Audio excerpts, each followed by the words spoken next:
I think everything that every leader says about the NHS is based on elections, or at least based on the electorate.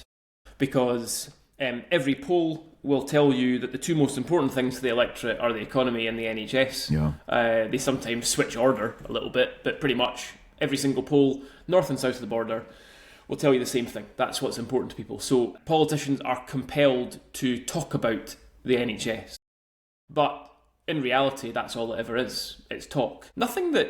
I mean, I read John Swinney's speech on Monday. Nothing in it was wrong. There wasn't anything that was incorrect about his speech in terms of what the NHS needs to be and what he wants to try to make it be. But, you know, the reality is there isn't anything in that speech that leaders before him have said, leaders of all different parties have said, health secretaries of all different parties have said. I mean, you know, I've just heard this so many times before. It almost just... I'm just desensitised to political words on the NHS. There are realities in the NHS that we can't get away from, but that politicians simply don't want to address because the NHS has become a sort of cult-like religion in this country. The absolute reality of the NHS is that the primary concern is not money.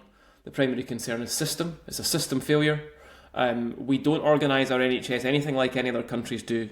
So other countries also have effectively nationalised demand. In other words, it's a state-funded service. But they don't have nationalised supply. In other words, it isn't always the NHS as a public sector institution that delivers the care, which is part of the problem.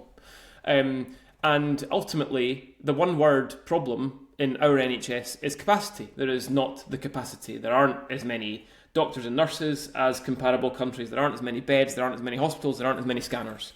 And that is ultimately what needs to be addressed. Because the one thing John Swinney has always said, and he's right about this, once you get into the NHS, it compares perfectly well with other services. Once you're on the operating table getting your hip replacement, you're not getting a worse hip replacement in the NHS than you are in France